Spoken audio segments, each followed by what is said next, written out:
इतने पिछड़े चुनाव लड़े, कोई रिकाउंटिंग नहीं करवाता है। एक ताली बजाने वाला लड़ा, उसने करवा लिया।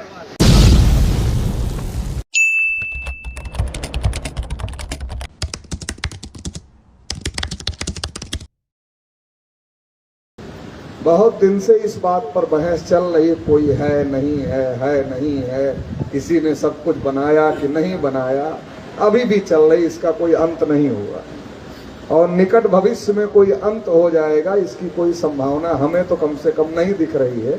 आप लोगों को दिख रही हो तो ठीक है। तो जब इस पर कोई संभावना नहीं दिख रही है तो इस पर ज्यादा चर्चा बहस करने की जरूरत नहीं है। चर्चा बहस करना है तो आप चर्चा बहस करो अपने संवैधानिक अधिकारों को लेकर, जिससे देश चल रहा है, और क्या अधिकार हमको मिल रहे हैं, क्या अधिकार हमको नहीं मिल रहे हैं। अगर लोग अपने संवैधानिक अधिकारों के बारे में जानेंगे, अपने संवैधानिक अधिकारों के बारे में समझेंगे, तो लोग उसको लेकर सामने आएंगे, लड़ाई लड़ेंगे। और अगर हम अपने संवैधानिक अधिकारों के बारे में अपने समाज को नहीं जगाएंगे तो वो कैसे अपने अधिकारों के बारे में जानेंगे, कैसे अपने अधिकारों के बारे में लड़ाई लड़ेंगे। हम बताते रहेंगे ये है, ये नहीं है, ये है, ये नहीं है, केवल इससे काम थोड़े चलेगा। संविधान में हमारे अधिकार लिखे गए ना, वो अधिकार हमको मिलने चाहिए, मगर वो अधिकार हमको नहीं मिल रहे हैं, और जो अधिकार मिल रहे हैं वो अधिकार खत्म कर दिए जा रहे हैं। कौन जगाएगा? हम केवल पुरानी बातें ही यही लोगों को समझाते रहेंगे, और जिसको इतना दिन से समझा, तो जो हमारे संवैधानिक अधिकार हैं वो खत्म हो रहे हैं और खत्म हो जाएंगे, हमें पता भी नहीं चलेगा। राइट टू एजुकेशन संविधान में दिया गया है, सरकार ने उस पर बिल भी लाया, कानून भी बनाया। क्या हाल है राइट टू एजुकेशन का? मिल रही क्या एजुकेशन? राइट टू एजुकेशन के नाम पर गरीबों का एजुकेशन छीन लिया बैकवर्ड शेड्यूल कास्ट के लोगों। छोटे से छोटे नर्सरी स्कूल में जाओ तो उसको पता है कि क्लास 5 है तो मास्टर 6 रखने पड़े। सरकार को इतनी सिंपल बात समझ में नहीं आती। थोड़ा देर रुक जाओ प्रेम जी, थोड़ा बैठ जाओ, कोई काम सलीके से करो तो ठीक लगता है।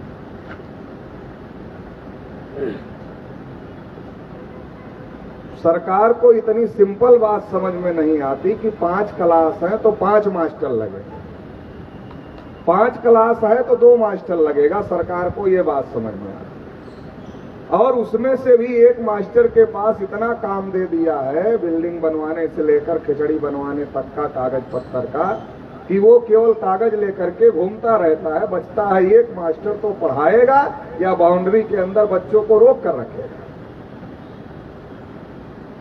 ये भी तो मुद्दा है, ये हर व्यक्ति से जुड़ा मुद्दा। इस पर कौन आपका विरोध कर रहा है?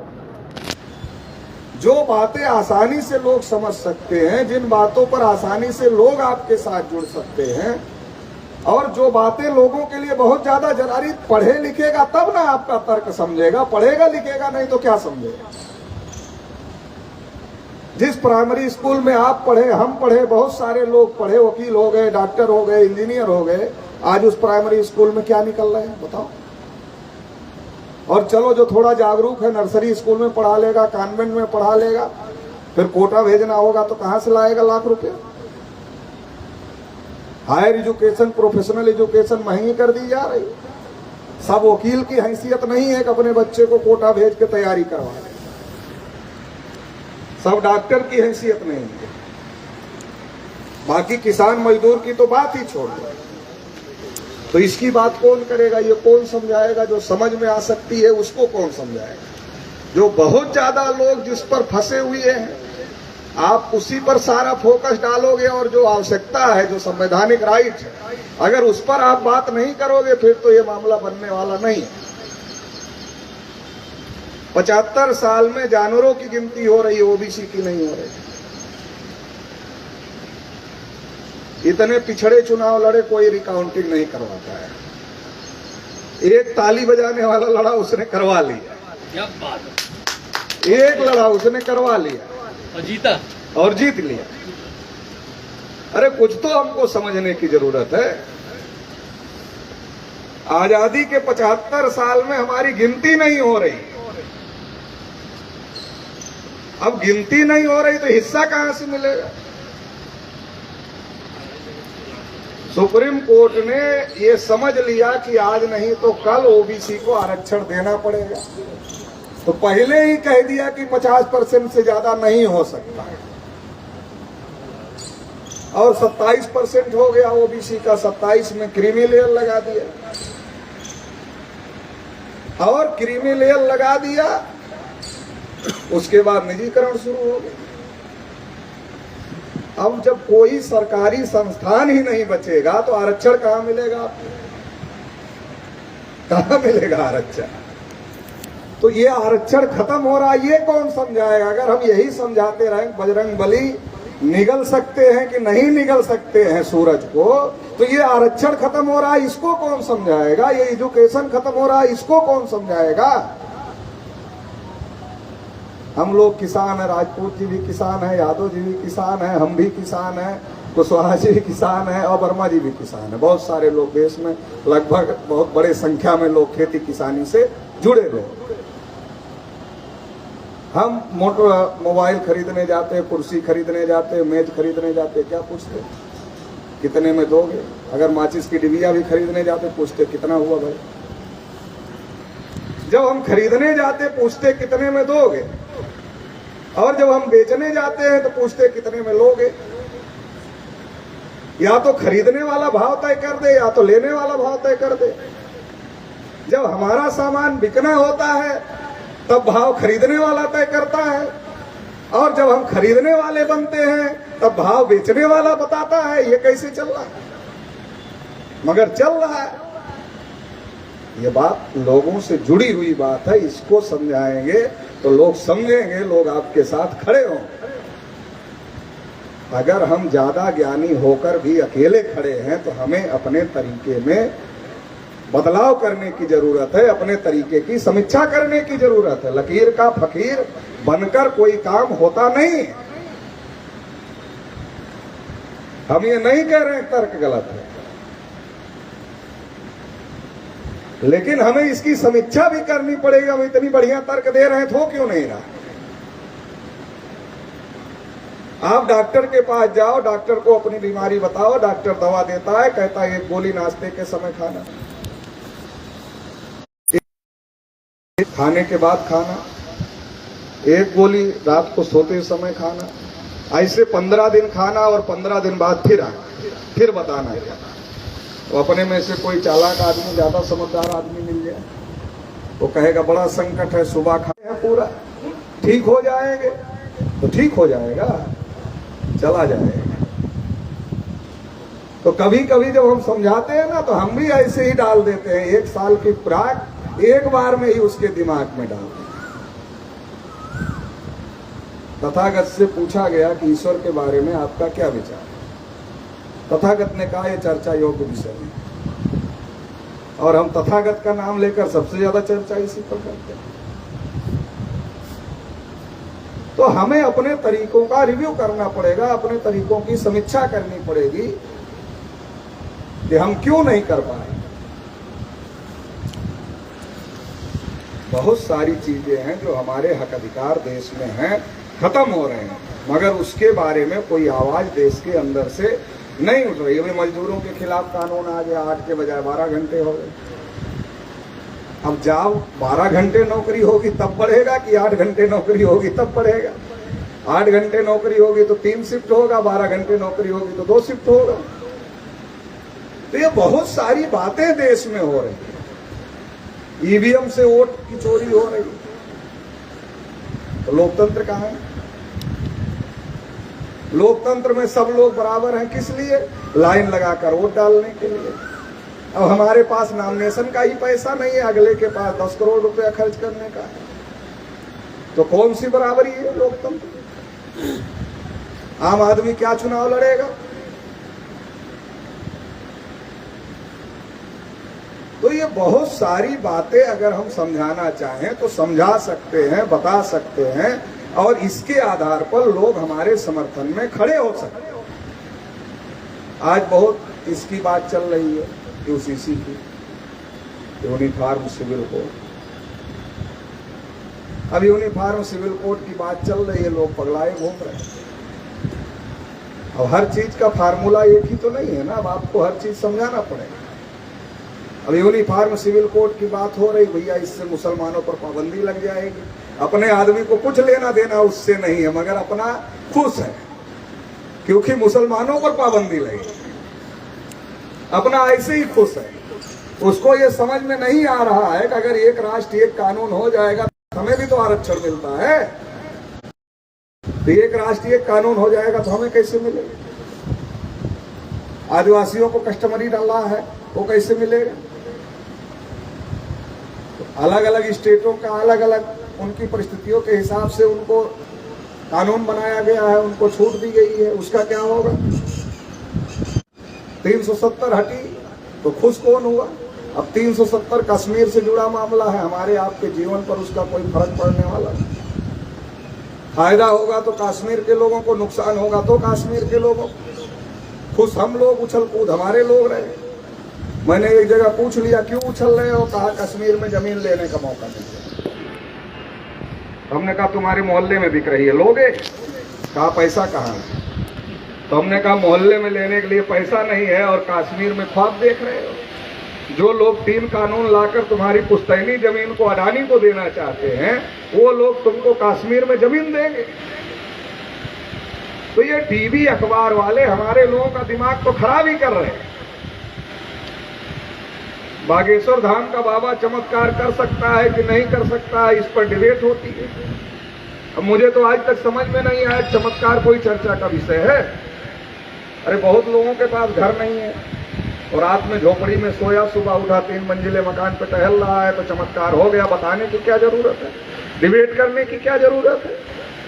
मगर डिबेट में जो मानता है चमत्कार होता है वो भी टाइम बर्बाद कर रहा है, जो नहीं मानता वो भी बर्बाद कर रहा है। वो देख रहा कैसे करता है, वो भी देख रहा, जो मानता नहीं होता वो भी बिजी हो गया।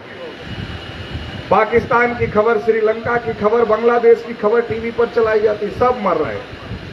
भारत बचा हुआ है, जिनकी कोई औकात सामने पाकिस्तान, बांग्लादेश, श्रीलंका की, उनकी खबरें दिखाई जा रही हैं कि वो डूब रहे हैं। उनकी तुलना हमसे की जा। अरे आपका लड़का इंटर पास हो, पड़ोस में लड़का कक्षा 8 फेल हो, उससे तुलना करोगे तो आपका कभी विकास होगा? भारत की तुलना पाकिस्तान, बांग्लादेश, श्रीलंका से करो, भी घूम रहा है, बीटेक पास भी घूम रहा है, पीएचडी किया हुआ भी घूम रहा है। हालत इतना खराब है, चपरासी की भर्ती निकलती थी, सब भर देते हैं। सरकारें परेशान हो जाती है, पीएचडी वाले का करे, बीटेक वाले का करे, केमिस्ट्री वाले का करे, वो कैंसिलें कर देती। लेकिन कहा दे दिया रोजगार गारंटी, कहा नरेगा में। अब आपको रोजगार चाहिए तो आप भले पीएचडी किए हो, जाओ तसला लेकर, तो दे तो दिया हमने, आप करो, आप कर नहीं रहे हो। तो कितना मूर्ख बनाया जा रहा, उसकी कोई लिमिट नहीं है। मगर ये सारी बातें बताने और समझाने की जरूरत है। जो बातें आप बता समझा रहे हैं, उस बातों का जवाब उनके पास नहीं है, लेकिन उन बातों के लिए गुमराह करना बहुत आसान है। सही कर रहे हैं आप, सब कुछ कर रहे हैं आप, बहुत सही कर रहे हैं, लेकिन होगा क्या? अरे यादव जी तो नास्तिक है, उनकी बात सुनने से ही पाप लगा। नास्तिक को कुछ थोड़ा ही होता है, जो उसकी बात आस्तिक सुनता है उसको लगता है तो सुनेगा ही नहीं। एक लाइन में आपका पूरा तर्क, पूरी चीजें खत्म हो गई एक लाइन। तो इसलिए बोली बनाओ भाई, नाश्ते के पहले वाली, नाश्ते के बाद वाली, खाने के बाद वाली, और सोते समय वाली, और फिर 15 दिन, 1.5 महीना, 2 महीना बाद कौन सी बोली, अब उससे परेशान हो गया। हर जगह समझाता हूँ भैया, बगैर का इंजेक्शन लगाए ऑपरेशन मत करो, करना है बगैर किए ठीक नहीं होगा, मगर पहले शून्य तो करो, पहले वो शून्य हो जाएगा, फिर आपकी बात सुनेगा, समझेगा, जुड़ेगा। तो इसलिए क्योंकि हमारे लोग मानसिक रूप से बीमार हो गए। अब जो ये सारी बातें मानता हो बीमार ही है, तो बेटे को कहाँ से बाप पर भरोसा हो जाएगा? अगर बाप पर भरोसा होता तो कहता कि हमारे पिताजी खुद नहीं अच्छा खाए, हमें अच्छा खिलाए, खुद अच्छे कपड़े नहीं पहने, हमें पहनाए, खुद बहुत कष्ट उठाए ताकि हम अच्छे आदमी बन जाए, तो हमारा गला क्यों दबाएंगे? उनकी आत्मा अगर होगी तो हमारे दुश्मन का गला दबा देगी। लेकिन वो भी कुल्हाड़ी रखकर सोता है और मरने के बाद हर साल पितरपक्ष में पंडित को खिलाता है। मोटे पंडित जी होते हैं और खुद हमारा आदमी होता है, पिताजी ऊपर मोटे हो रहे हैं। तो ये पागलपन की कोई लिमिट नहीं है। लेकिन अगर आप पागल को पागल कहो तो मानने के लिए तैयार नहीं है। वो कहेगा कि हम देश के प्रधानमंत्री हैं। एक बार नेहरू जी एक पागल खाने का निरीक्षण करने के लिए गए प्रधानमंत्री, तो पागल खाने के इंचार्ज ने उनसे पागलों का परिचय कराया, कहा कि ये नेहरू जी हैं, देश के प्रधानमंत्री हैं। तो उसमें से एक पागल ने कहा, यहाँ आने वाला हर व्यक्ति ही अपने प्रधानमंत्री कहता है। तो आपके जो लोग हैं हमारे, उनको तो पागल बना कर ही रखा है। अब पागल को आप पागल कहे तो कहो तुम पागल हो, चलो इलाज कर दे तुम्हारा, तो मानेगा? तमाम संस्थाएं उस पर काम करती हैं, उनको नहलाती धुलाती हैं, उनका झापड़ झूपड़ खाती हैं, उनका बाल काटती हैं। उनका जब इलाज हो जाता था वो कहता है कि राजपूत जी अगर हमको नहीं लाए होते तो हम ठीक नहीं होते। जब तक इलाज नहीं हुआ तब तक तो राजपूत जी को ही मारता है। तो ऐसे ही जो हमारे समाज का आदमी है, जब उसको पागल बनाया हुआ है, जब तक वो पागलपन का शिकार है, वो आपके ऊपर ही दौड़ रहा है। जब वो आ जाता है विचारधारा में तो उसके लिए डोज बनाओ, थोड़ा थोड़ा दो, शून्य करते करते करते करते करो। जब वो ठीक हो जाएगा खुद ही आ जाएगा हाथ जोड़कर कि राजपूत जी की वजह से ठीक हो गए, नहीं तो हम भी इसी व्यवस्था में थे, बहुत लुटाए, यहाँ गए वहाँ गए वहाँ गए, बहुत लुटाए, लेकिन अब समझ में आ गए, आप ठीक हो गए। कहते हैं लोग, ऐसा कहते हैं। तो ये हमको तरीके से करना पड़ेगा। तो बहुत सारे ऐसे लोगों को भी हमने संगठन के साथ जोड़ा है जो बाबा थे और हफ्ते में 2 दिन चढ़ावा चढ़ता था उनके, वो त्याग कर आ गए हमारे साथ में और दिन रात लगे हुए। तो ऐसा नहीं है कि लोगों को बदला नहीं जा सकता, लेकिन तरीके से बदला जा सकता है। डायरेक्ट पत्थर पर सर पटकोगे तो सर को ज्यादा नुकसान होगा, पत्थर को कोई नुकसान नहीं होगा। इसलिए युद्ध की रणनीति है कि जो कमजोर पॉइंट है दुश्मन का उस पर वार करना चाहिए। हम उल्टा करते, जो मजबूत है उसी पर ठोकते रहते हैं, जो कमजोर है उस पर ठोकते नहीं है। तो ये हमको रणनीतिक मामले, अब ये माइक से नहीं बोलना चाहिए, बहुत दूर तक आवाज जा रही, मगर बोलना इसलिए पड़ रहा है कि फिर दोबारा तो बताने का मौका नहीं मिलेगा। इसलिए बोल रहे हैं कि दुश्मन का कमजोर पॉइंट क्या? विदेशी है, संख्या में कम है, हर जगह कब्जा किया हुआ है। ये समझाओ ना, लोकतंत्र में हमारा अधिकार है, खत्म कर। ये समझाने के लिए कम है, इतना ज्यादा है, ये समझाओ, लोग आपके साथ हैं। ऐसी जगह वार करते जहां से रिटर्न आपको ही आता है, आप ही चकरा जाते हो, इतना तेज आता है। तो ऐसी जगह क्यों कर रहे हो? संवैधानिक अधिकारों के बारे में समझाइए और उनको उसके साथ जोड़िए। कुछ बातें भविष्य पर छोड़ दीजिए। देखिए, मैं अक्सर कहता हूँ कि ओबीसी का दिमाग जो है ये धक्का मारने से चालू है, क्योंकि ये अपने बारे में सोचता नहीं, तर्क करता नहीं। तो तर्क जब वो करने के लिए एक बार उसको आदत पड़ जाएगी तो हर चीज में तर्क करेगा, और जब हर चीज में तर्क करेगा तो जो बात आप समझाना चाहते हो भी समझ जाएगा। पहले तो तर्क करने की शुरुआत करो ना कहीं ना कहीं से। तो आप करते क्या हो कि जहां से वो तर्क नहीं करना चाहता वहीं से तर्क करने की शुरुआत करवाना चाहते हो, तो इससे समस्या बढ़ जाती है। जैसे घर में कभी कभी गाड़ी बंद हो जाती है, बैटरी डिस्चार्ज हो जाती है, कई दिन से खड़ी रहती है, तो क्या होता, 2-4 नौजवान लड़कों को ढूंढा जाता, भाई धक्का मार दिया, स्टार्ट हो गया। अब स्टार्ट हो गया तो फिर थोड़ा ही धक्का मारने की जरूरत है, फिर तो इंजन चालू और उसमें सिस्टम है, बैटरी को चार्ज करता रहेगा, दोबारा धक्का नहीं। वैसे जो दिमाग हमारे लोगों का बंद पड़ा है उसको एक बार धक्का मारो, उनके हक अधिकार को लेकर, उनके संवैधानिक राइट्स को लेकर। जब वो शुरू हो जाएगा तो बहुत सारी चीजें सोचेगा, और बहुत सारी चीजें सोचेगा तो फिर आपकी तर्क भी सुनने की स्थिति में वो आ जाएगा और सुनेगा और बदलेगा, और लोग बदले हैं और बदल रहे हैं। तो इसलिए हम लोगों को कुछ तरीके अपनाने की जरूरत है, अपने हक अधिकार को लेकर लड़ाई लड़ने की जरूरत है।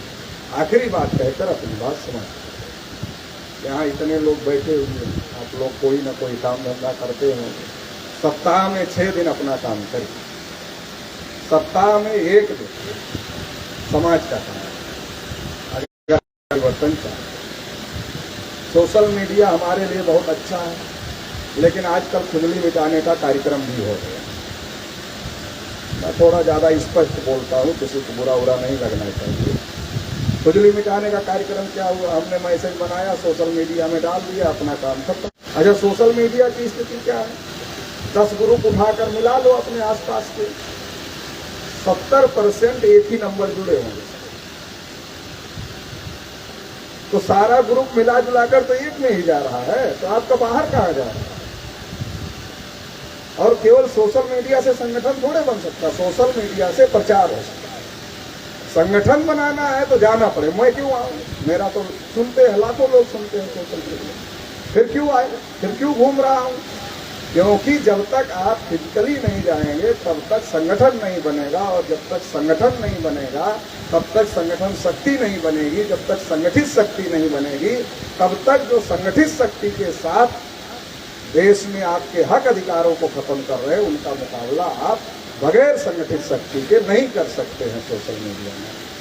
इसलिए आप लोगों से अनुरोध है, सोशल मीडिया का उपयोग प्रचार प्रसार के लिए करिए, बहुत अच्छी बात है। ये हमारे लिए अवसर है कि आज सोशल मीडिया है, तो उसका फायदा हम लोग ज़्यादा से ज़्यादा उठाना चाहिए। मगर गांव-गांव संगठन बने, इसके लिए सप्ताह में एक दिन गांव-गांव में जाने का कार्यक्रम आप लोग बनाइए।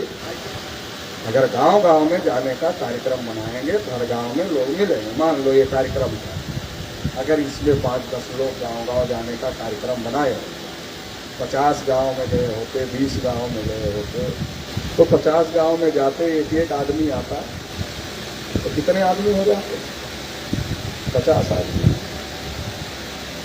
एक गांव के भरोसे पर्चा बांटने से आप सोचते हो लोग आ जाए, तो रोज पर्चा बंटवा है ना, अब कोई पर्चा नहीं बांट रहे। नेता आता है, पर्चा बंटवाता है, हैंडबिल बंटवाता है, होर्डिंग लगवाता है, कोई नई बात थोड़ी रही। अब जाके बैठो, 4 आदमी के साथ बैठो, 5 आदमी के साथ बैठो, 10 आदमी के साथ बैठो और उनको समझाओ, और समझाकर अपने साथ में जोड़ने का काम करो। संगठित शक्ति निर्माण करने से ही समस्याओं का समाधान होगा, बगैर संगठित शक्ति के समस्याओं का समाधान नहीं है। हमारा इंटेलेक्चुअलों की संख्या कम है और जाहिलों की संख्या ज़्यादा है कि नहीं भाई? जो नहीं पढ़े लिखे लोग हैं वो क्या है? अब वोट का अधिकार सबको बराबर है। ये तो हमारे ही पूर्वजों ने लड़कर दिलवाया ताकि हमारा राजपाट आ जाए, हमारी संख्या ज़्यादा है, हमारे में पढ़े लिखे लोग नहीं थे, तो बाबा साहब इसके लिए लड़ाई लड़े, नहीं सबको वोट का अधिकार होना चाहिए। अब हमारे जो पढ़े लिखे लोग नहीं हैं, जो समझदार लोग नहीं हैं, उनको ही गुमराह करके हमारा दुश्मन उनका सपोर्ट लेकर के राज कर रहा है। नहीं तो गांव में प्रधान भी नहीं बन सकता। जो प्रधान नहीं बन सकता वो हमारे लोगों को ही गुमराह करके उनका सपोर्ट लेकर के राज कर रहा है और प्रधानमंत्री तक बना रहा और हमारे अधिकारों को खत्म कर रहा है। तो हमको क्या करना पड़ेगा? हमको जो हमारे लोग हैं, जो गांव देहात में रहते हैं, जिनको बहुत सारी जानकारी नहीं, उनको जाकर जानकारी देना होगा। वन वे जानकारी जा रही है, टीवी के माध्यम से, अखबार के माध्यम से, आरएसएस के कार्यकर्ताओं के माध्यम से, ब्राह्मणों के माध्यम से जा रही ना, वन वे जा रही। अगर आप खूबे उसको कर दो, एक दवा है, एक जहर है, जहर पहुंच रहा, अगर दवा भी पहुंचा तो लोग तुलना करेंगे कौन ठीक है। अब एक ही वन वे जा रही तो वही ना लोग मानेंगे। तो इसको टू वे करने की जरूरत है और इसके लिए हम लोगों को मिलजुल करके कोशिश करने की जरूरत है। तो आप लोग ये कोशिश करेंगे, आने वाले समय में ऐसा कोई प्लान बनाएंगे, 2-4 टीम 6 टीम इस काम के लिए बनाएंगे कि एक दिन संडे को या किसी दिन जिस दिन आप लोगों को सुटेबल है, सप्ताह में गांव-गांव जाकर अभियान चलाकर लोगों को जोड़ने का काम करेंगे, ताकि हम संगठित रूप से मजबूती के साथ अपने हक अधिकार की लड़ाई को लड़ सकें। इतना इस मौके पर करते हुए आप सभी लोगों ने मुझे सुना,